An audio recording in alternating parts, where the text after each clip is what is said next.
Hey guys, welcome back to Model 3 UK. Thank you for joining in to another one of my videos. So today's video is regarding the latest update I had, which was last week, and that was the software update where you got the wing mirrors, the virtual camera wing mirrors. So it uses the cameras, for those of you who don't know, on the side. So when you put it into reverse, you can actually see like the side of the car, as well as obviously using the wing mirrors. Now, what I wanted to do was, I've missed the boat on this because I got the update last week, and there's been loads of videos since then, and I was too busy with work to actually sort of get the video done. So what I've done is I've decided today is like, does it actually improve your ability to park, or is it just a gimmick having the side cameras up here on the screen?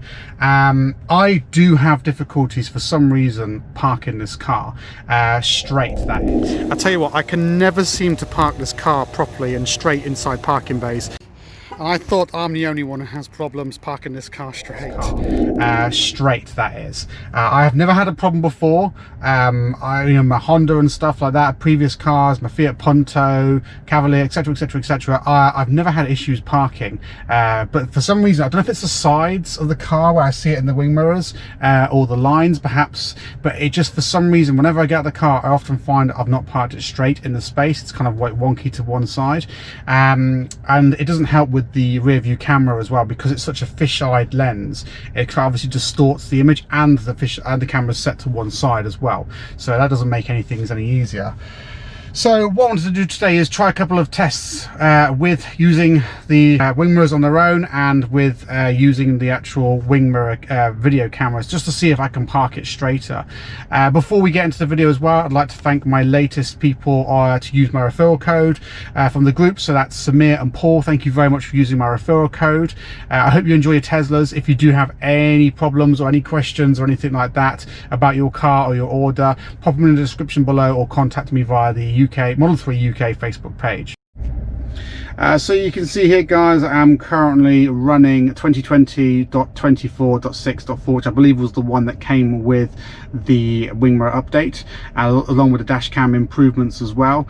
And my car, as I got into it, it's actually notified me it's ready for the next software update, which I believe contains no new features. So it probably would just be bugs and other little bits of software to sort of that runs in the background, maybe something to do with autopilot. But yeah, let's crack on with the test, shall we?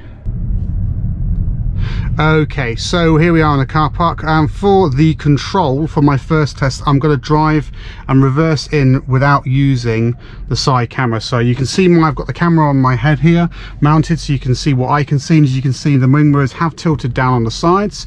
I'm allowed to use this backup camera here. I haven't done this, I haven't stopped in a very good position here, so let's just realign.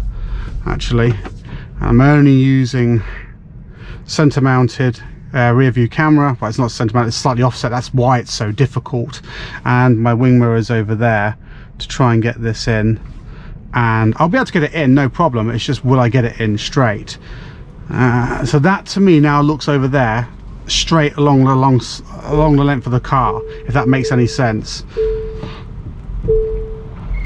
But then I'm looking over here, and the line looks slightly tilted to one side, but over there it looks straight along the side of the car. So let's just have a quick look outside as to what this actually looks like.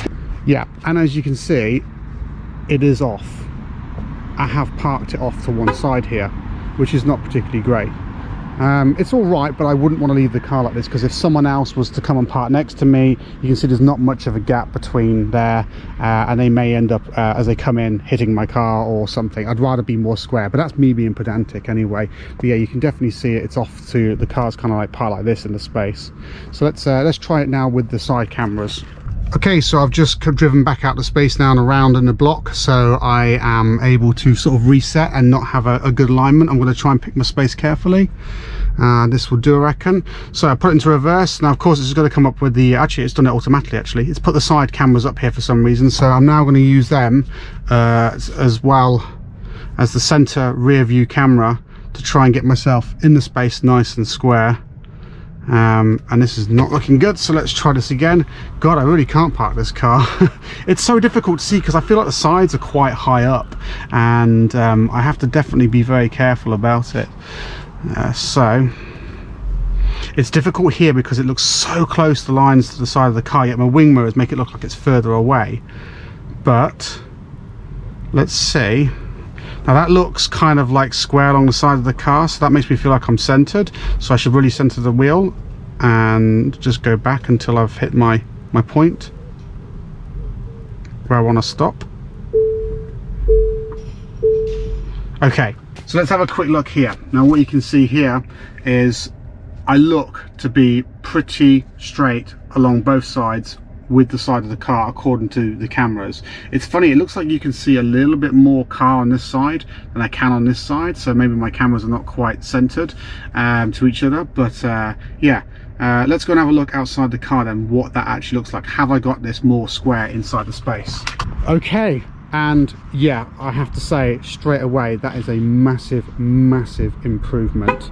Yeah, that is way better, and I honest to God tried my hardest the first time to park it not using the center cameras as straight as I could, and that was the best I could come up with. I'm slightly to the nose left here, but only ever so slightly. It's so small I wouldn't actually notice it.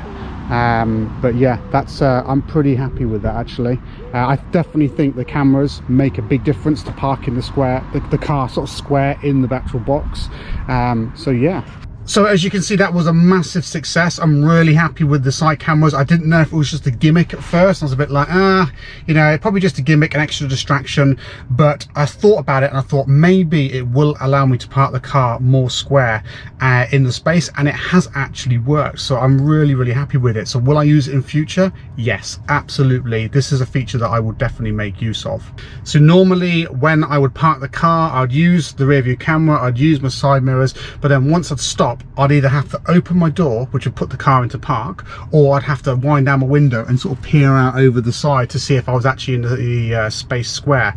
And if not, I'd have to start again. I'd have to sort of, you know, bring it out and try and straighten up again. And it's really difficult. For some reason, I just struggle with this car to see the lines and get them straight. I just feel like maybe the wing mirrors are smaller, or the sides are higher, or something. I just can't get a good enough view.